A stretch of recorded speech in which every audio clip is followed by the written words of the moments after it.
Hello, everybody. I'm Dr. Jesse Jackson III. I am the lead advisor here at Best Man Company LLC, partner with Winning Team Consultant, and I'm a lot of people's favorite author. Been able to write over 78 books, right? My library. I'm one of the only people in the business that has my own library. And all my library is based off of is the things I've seen in the business, right? I'm not a theorist. If I wrote about it, I seen about it. I experienced it firsthand. And you're talking about experiences with about 26 states and 2 countries dealing with this business. I'm going into my 30th year in the business. I've been on my own, headed into 20 years now. And I believe, like, where did I get my infrastructure from? I believe I was trained by one of the best principals of all in our world back in Detroit. When I started my career in 1997, we're going into this is 2026. So I've seen a lot, and I got a lot of seasoning and a lot of mentorship, and I've been able to see a lot. I've been able to live in 4 states. Right. As along with traveling around, I was able to be one of the leading advisors during COVID when everybody else was at home. A lot of the partnerships I had, with government people and things like that gave us, antidotes definitely on how to stay well, what things they were taking at that time. We were still traveling, and I was partnered with Delta then, and there was nobody next to you in the seat, learned a lot about practices, learned a lot about leadership. And I think that's what I learned most from COVID was in the COVID crisis, the leadership was the difference. It wasn't the information. It was the leadership approach. So the thing that why I'm just so serious, I'm not, I really do this for the people who listen, the people that's interested, the people that want to help. Being popular, I hate social book. It's a waste of my life. It's a necessary tool. It's a waste of my life. I'm not seeking that. I'm talking directly to people that I know listen to me, places I've been, people I've seen. So if you take this last 21 days, this is why I feel so turned up and I'm so just into it. I'm one of the only people in the business that can say proudly, I have personally coached friends with 44 principals of the year of their state or of their region. So this week, I just added 2 more. So now I can proudly, factually, datally say I was they allowed me to be a part of their career. They accepted me as mentor. They said, he's our guy. I got one of my people that let me be a part of their life. Great superintendent. They achieved blue ribbon. They went to get their certificate and their crown up there in DC at the White House. He calls my name. I'm in the middle of the speech. As this was a lot, man. So the mentorship role is something that people choose mentors. So today I want to talk about the issues that are critical that I need us to be making changes to, and then how I can help you with that. But the deal is this, the major thing. So first of all, shout out to all my principals of the year. Put that crown on, you deserve it. The hard work is crazy. And I'm so thankful that you let me be a part of your life. Shout out to all my readers worldwide in 3 different languages. Thank y'all for supporting me and letting me be a part of your life. The principal job is the worst job in middle management. I'm one of the guys that gets to work on the government side, that gets to work in corporate, athletics, in the school business, the marketplace. The principal job is a middle management job, and it's probably one of the worst gigs in middle management. Like horrible. So it's difficult. They put you dead in the middle, right? So when I wrote this book, this is a college manual. This is studied, going to be broke down for the rest of my existence. I'll leave here and they'll still be studying this thing on college campus in principal programs, admin certificates, and things of that nature, because it is the playbook. It breaks down the blueprint. The thing is, the principal job has the least training. So your road to becoming a principal is typically inconsistent with the things you learn. Typically, most people that become APs were great teachers. Most people that become principals were great APs. Well, those are two different disciplines. Teaching discipline to admin discipline, they're not the same. Going from an assistant principal, which is a tough job because you got to be really humble because um, you got to be a humble person. The AP is a horrible job because you got to work for a principal you love. If you work for a principal you love, it's a great job because you're not going to get any credit. You're going to do all the work. You're going to do all of the work. So you got to work with somebody you really care about, because one person's name come up when we Google the school, and it's the principal. The principal has full responsibility.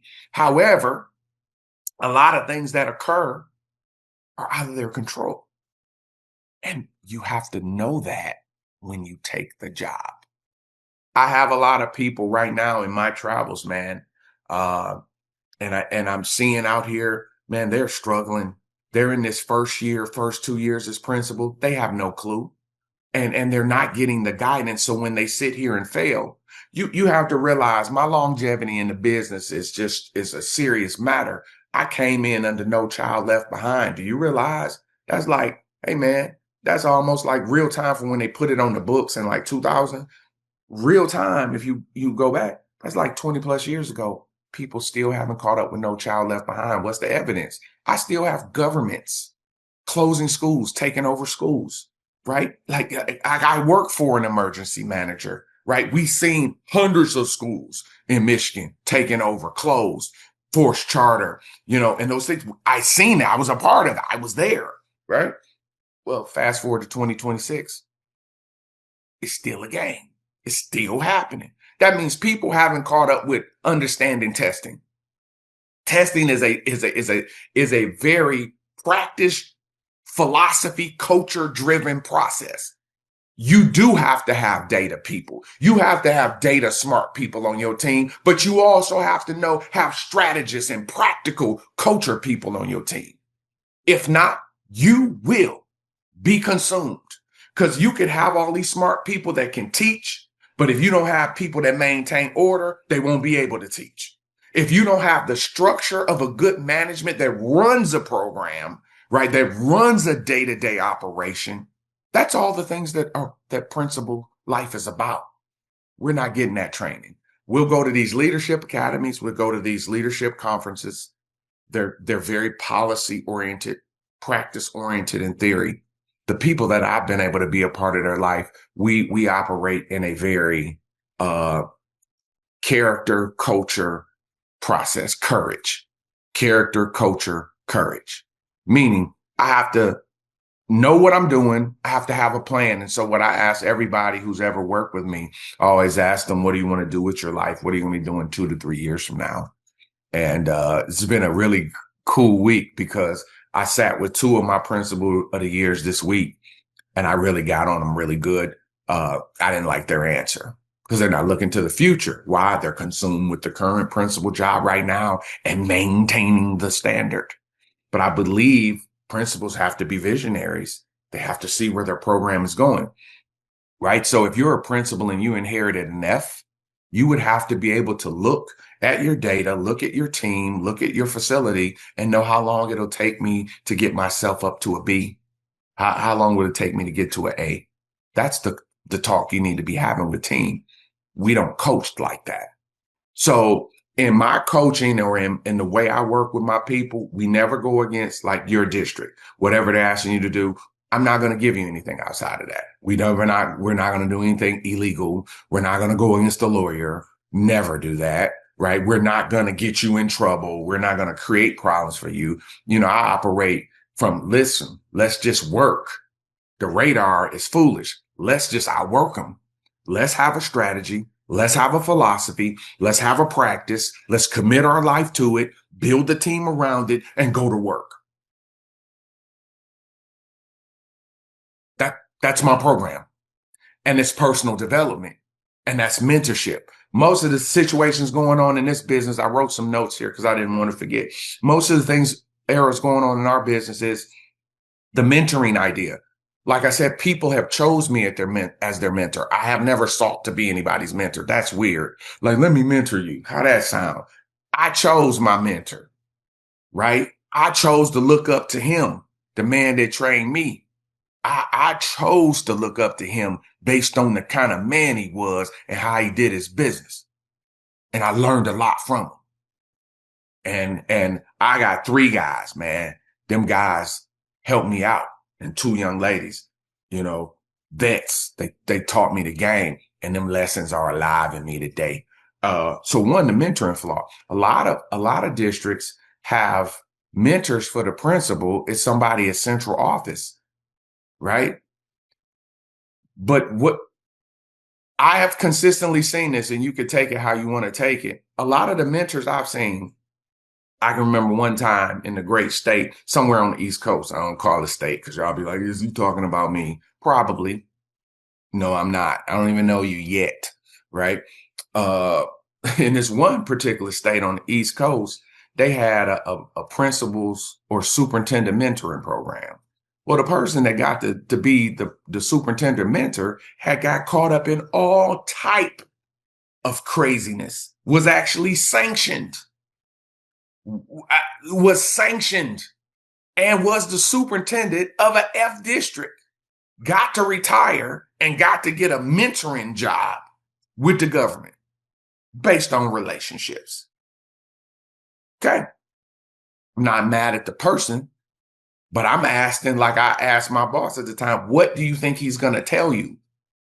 That's why he asked me to help his program, to help the soups. He had nothing for him. He just was in the position. So at least he was humble enough to say, Dr. Jackson, it'd be great to you to come talk to our consortium, man. It would be great. They'd get a lot from you. Thank you, sir. I accept. You see? So mentoring, who's your mentor? Where are you getting your information from? Is a F principal? Is a principal that was a F? It's starting to look like in certain situations, you do a bad job, you get promoted to central office for less work and more money. It's starting to look like that. I have no problem with people hiring their friends. I have no problem with people paying their friends. But the law of friendship in our business is, if you're my sorority sister, frat brother, if you're my somebody that I've had a relationship for years, the rule is, if you bring your people, they outwork their contracts. They outwork their contracts, right? So if that's your guy or girl, they need to be outworking that contract. They need to leave no doubt that they're a valuable asset. That's how that go, right? And so mentoring, who's your mentor? What's your strategy? Do you have a plan to get yourself off the F list, or are you going to let the government take your school, right? The emotional discipline it takes to be a principal. Lots going on every day. Cool. One thing I do when I do visit campus with my partners, and I'm on their campus, I watch how they work. So some days, I do have time to spend a 4-hour block there and just kind of study. Sometimes I get to do a whole day, which is really positive, and just see how you work. That tells me you got some people that are still operating over a 50-year-old philosophy, which turned out to be horrible advice. The open door policy. My door is closed. You people come to your walk in your door. You got a minute, 38 minutes later. That's not how this works. My policy is not open door. This is not open door. We have structure here because production is the name of the game. Hello? Man, I'm teaching really good. And all I'm doing is connecting with principals all over the United States and Canada. The principal job, you need help. Number one problem I seen my principals dealing with, these horrible test scores. Well, your school's going to start getting taken from you. You're going to get fired. I've been saying that my entire 19 and a half years in the business. You can't sit here and still be coaching an F school. All these years later, you can't get off the F list. You can't get the kids moved out. You haven't figured out trauma. You haven't figured out toxic staff. That's number 2, toxic. You got all these broken adults around here and you're wondering why you're not getting production. Listen, people do have problems, but their problems don't dictate my schoolhouse. But if a principal doesn't understand that, they let them people problems kill the production of the institution. That's all facts. It's really good stuff. Student behavior. Listen, man, I wrote this is what I call is my favorite and my classic. I'm known most internationally for Don't Kick 'em Out. And this is the Don't Kick 'em Out playbook. It's 2.0. And it breaks down everything about improving negative behavior, discipline policies, instructional practices that fix discipline, classroom management, student management, bus behavior. I mean, I can't wait till I do my bus session and I invite all the bus drivers in. The bus is out of control. I actually read referrals. This thing is headed the wrong way, but I'm starting with my principles. Okay. The don't kick them out is you're not going to still be allowed to have behavior on the table. If behavior's on the table and it's stopping your test production, I had one of my colleagues this morning sending me over referrals. And when it's an attested grade, 4th and 5th grade, sent over 7 referrals this morning for me to look at, right? But now we're not getting test production. So here it is, we're about to test and you still out here still dealing with behavior. And we sitting here in the middle of the spring. The principal has to know, no way. And it starts at the top, the way the strategy is flushed out. So principals need help and they're not getting it. You know, people, like I said respectfully, they're going to leadership conferences. They're going to this conference here and they're getting good information. We're past information. You can Google or AI information. You need individual mentorship and advisement and direct accountability. I had 2 principals of the year. I sat in their office. They are the top dogs in their state. And I sat in their office as they received me as their mentor and they were working on something. And I said, that's trash. You can't do better than that. Man, you should see that. Dr. Jackson, man. One friend, she just recently had some national something that the Boston Globe looked her up. And she's like, Dr. Jackson, I'm doing the best I can. I said, how are you a genius over here in this area? And then as soon as we're growing your muscle over here, that's the best you're coming up with, young lady. Now, I'm not being goofy with her. I'm getting her to, my goal is to always get you to look back at yourself. And what we found out was you're struggling with confidence in that area. That's all. That's what I'm about. You tell me your goal. I'll help you get there. It's a real relationship. I really care about you. I care about what you're doing. And more importantly, I really care about the goal. And those goals are about helping young people really develop and rise up and use education as a springboard into a good life. And that's something I'm sold out to. So, dealing with behavior, dealing with retention, you can't lose over, 20, 30, 40% of your staff every year and think you're going to be successful. It just doesn't work that way. So how do I get in front of it, Dr. Jackson? How do I develop a team that'll help me achieve my goals? That's why I'm here. So what I want to do is, first of all, I would like to ask you should have all of my library, but I don't think that's the good start point because you just reading it without me, even though some people can read and kind of get a lot out of it. And obviously I would want you to have the whole library at some point in time in your life. I would appreciate that as an author. What I believe helps the most for this group of principals nationwide, charter and public and private, religious institution. I have a lot of Catholic schools under my care right now. It will be coming to our coaching and advising training sessions, right? I have what's called the Principal Transformation Program. It's not transforming your building. It's about the principal transforming their practices. A lot of people are doing a lot of good stuff. So you want to make sure how you transform yourself into a productive leader. So the transformation we're looking for is with production, not transformational leadership. I don't even know what that means. We're talking about production. In my business, production is the name of the game. I pride myself on the outcomes of my organizations. Well, the reason why I've been able to get the outcomes I'm getting is because we come in with a goal that you set. I'm not setting a goal for you.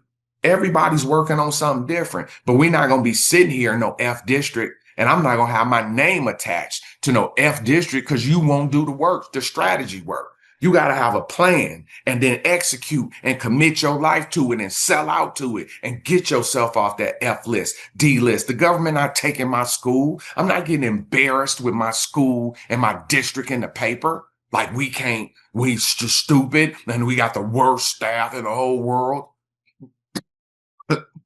Excuse me. I can remember, and I'll leave it here. And you sign up and get yourself in it.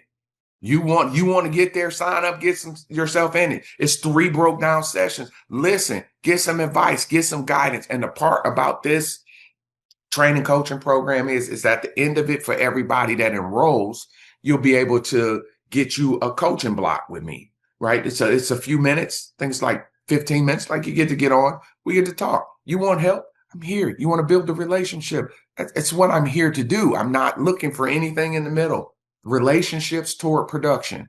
That's why my relationships are still intact after 20 years in the business. These people are still in my life because it's been solid.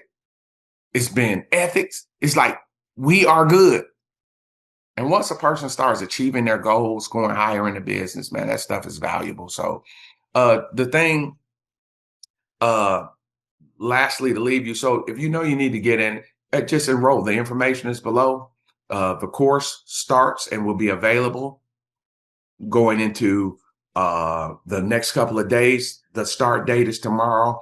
On that date, you'll be able to get your first course. It's like it's a transformational process where you get to look at your practice and look at the productive side of your practices. And it's something that you want to do.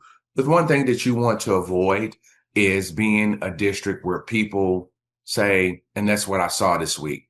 I was with a school where the community thought process was, don't send your kid to this school because they don't teach the kids. You can't survive with that. Don't send your kids to this school because all they do is fight over there. Right? Right? We have one of the largest fighting districts, a gang territory district on the West Coast. Immediately, the district was trained to listen to me. So when their boss called me and said, hey, man, we got to get this fixed. We got that crap down under 10% with just practices. And what did I do that in? Right out of here, closing the fighting gap. Right out of don't kick them out. This is how you stop fighting. It doesn't matter if you're in gang territory in the North Midwest or out there on the West Coast. The adults, this is what you need to do. And that junk will flush out of here. And it did. And they went to a fight every day to their under 9%. Kids now know we don't fight at school. Now, I don't want you fighting outside, but you definitely ain't fighting up here. I won't have it. I can't have a reputation as an unsafe school. I can't grow my school with that reputation. I can't grow my school with the reputation of a bad school, of the bad kid school. The teachers don't care. Ooh, they're a F. Ooh, they're a D. You, the principal, can fix that. And now more than ever today, you have to take responsibility for your career. So I'll ask you, like I've asked thousands in administration, what you going to be doing with your life 2 to 3 years from now? How you see this going? What do you want out of the business? Where do you see yourself? The coolest thing, I had a person who's getting their first superintendent job as I speak this week. I inherited him as a 8th grade science teacher. He came all the way through the ranks, AP, principal, district office. And he's about to sign his first superintendent contract. And when he communicated with me about the board had telling him that he was going to be their person, he was a little emotional. And he said, we did it.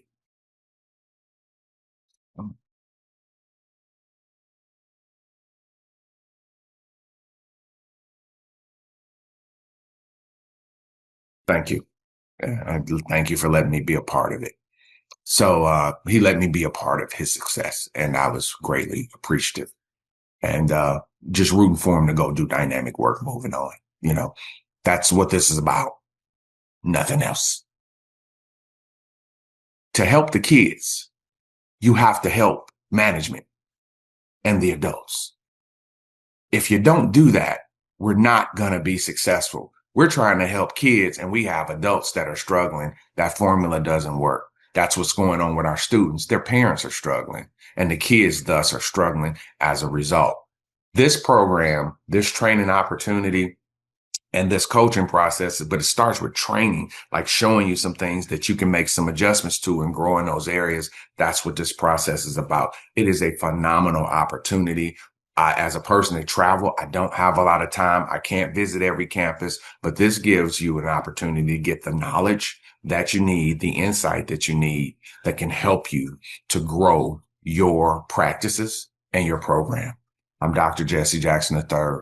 I'm so excited about this opportunity, and I'm looking forward to working with thousands of you over the course of the months and years in this program. Get yourself in and let's get to work. Doc out.